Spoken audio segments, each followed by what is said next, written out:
নমস্কাৰ, স্বাগতম জনাইছোঁ আপোনালোক সকলোকে বি নিউজৰ মজিয়ালৈ। আৰু আমাৰ মাজত আজি উপস্থিত আছে বৈকুণ্ঠ ঘাটক। বৈকুণ্ঠ, স্বাগতম জনাইছোঁ। বহুত বহুত ধন্যবাদ জনাইছোঁ আজি মোক এই অনুষ্ঠানটোত মাতি অনাৰ কাৰণে। আমাৰ মাজত যিহেতু বেছি সময় নাই, সেইকাৰণে যি কাৰণে বৈকুণ্ঠক মাতি আনিছোঁ সেই কথাকেইটা পাতোঁ নে কি কোৱা বৈকুণ্ঠ? নিশ্চয়। কা আন্দোলনৰ পিছত বহুতে বিভিন্ন ৰাজনৈতিক দলত যোগদান কৰিছে আৰু তাৰে মাজত এজন হ'ল এই বৈকুণ্ঠ। আপুনি দুদিনমান আগতে এটা ছেটেলাইট চেনেলত গৈছিল আৰু তাত কৈছিল যে কা আন্দোলনত শ্বহীদ হোৱা 5জন শ্বহীদ নে দুষ্কৃতিকাৰী আপুনি নাজানে। মই কৈছিলোঁ তেওঁলোক শ্বহীদ নে দুষ্কৃতিকাৰী মই কেনেকৈ জানিম? ৰাইজেহে ক'ব তেওঁলোক শ্বহীদ নে দুষ্কৃতিকাৰী। ৰাইজেতো কৈছে তেওঁলোক শ্বহীদ বুলি, কিন্তু আপুনিহে কৈছে যে মই নাজানো তেওঁলোক শ্বহীদ নে দুষ্কৃতিকাৰী। এতিয়া আপোনাৰ মতে কওক, তেওঁ শ্বহীদ নে দুষ্কৃতিকাৰী? ক'তা? ময়ো দেখোন আন্দোলন কৰিছিলোঁ, মই এতিয়াও ঠিকেই আছোঁ। আন্দোলন কৰা কিছুমান নিয়ম চৰকাৰে বান্ধি দিছে আৰু সেই নিয়মবোৰ ভংগ কৰাৰ কাৰণেহে তেওঁলোকক গুলীয়াই হত্যা কৰা হৈছিল।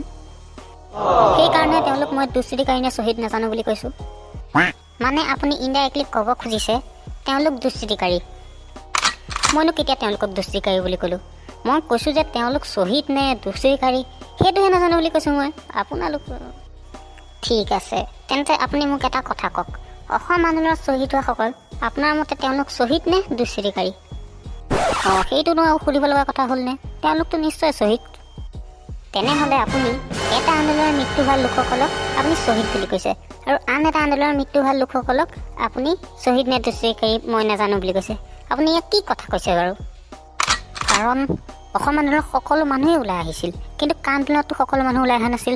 বহুত মানুহে ঘৰৰ ভিতৰতে সোমাই আছিল তেতিয়া। কি কথা ক'ব আহিছে আপুনি? কা আন্দোলনত অসমৰ সকলো মানুহে ওলাই আহিছে, আপুনি কি দেখা নাই নেকি? আপুনিওতো আন্দোলন কৰিছিল। বৈকুণ্ঠ, আপোনাক লাষ্টবাৰৰ কাৰণে সুধিছোঁ, এই কা আন্দোলনত মৃত্যু হোৱা 5জন আপোনাৰ মতে শ্বহীদ নে দুষ্কৃতিকাৰী? মই কেইবাৰ ক'ম আৰু মই কেনেকৈ ক'ম তেওঁলোক শ্বহীদ নে দুষ্কৃতিকাৰী? ৰাইজেহে ক'ব, মই ক'লে নহ'ব নহয় অকল। আপুনি যে কৈ আছে মই কেনেকৈ জানো? ৰাইজে ক'ব, ৰাইজে ক'ব। ৰাইজৰ মতটো ওলাই আহে আপোনাৰ মোৰ নিচিনা 10জন মানুহৰ মতৰ পৰা। আপোনাৰ নিজৰ এটা বিবেক নাই, নিজৰ কোনো এটা সিদ্ধান্ত ল'ব পৰা ক্ষমতা নাই। আপোনাৰ মূৰত কি আছে আপুনিহে জানিব। আৰু মই আচলতে সিদ্ধান্তহে ল'ব পৰা নাই তেওঁলোক শ্বহীদ নে দুষ্কৃতিকাৰী। ক'ৰ পৰা ল'ব পাৰিব? নিজৰ এটা বিবেক থাকিলেহে ল'ব পাৰিব। বাবু বৰুৱা, অজয় ফুকনক আপুনি কিয় সুবিধাবাদী বুলি কৈছে? কাৰণ তেওঁলোকে দলত সোমাই কৈছে যে মই টিকেট ল'ম বুলি, আৰু মইতো তেনেকৈ টিকেট ল'ম বুলি কোৱা নাই, সেইকাৰণে মই সুবিধাবাদী বুলি কৈছোঁ। মই মাত্ৰ এজন দলৰ সাধাৰণ সদস্য হৈ জনসাধাৰণৰ হৈ দেশৰ হৈ কাম কৰিম বুলিহে কৈছোঁ।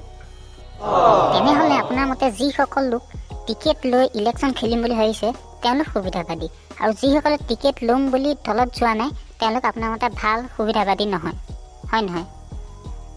নহয়, মই মানে সেইটো ক'ব খোজা নাছিলোঁ। কি কথা ক'ব আহিছে আপুনি? আপুনিতো ক'লে তেওঁলোক সুবিধাবাদী বুলি, আৰু আপুনি জনসাধাৰণৰ যিমান কাম টিকেট নোলোৱাকৈ কৰিম বুলি ভাবিছে, কি ঠিক তাতকৈ বেছিকৈ কাম অজয় ফুকনহঁতৰ দৰে মানুহে টিকেট লৈ কৰিম বুলি ভাবিছে।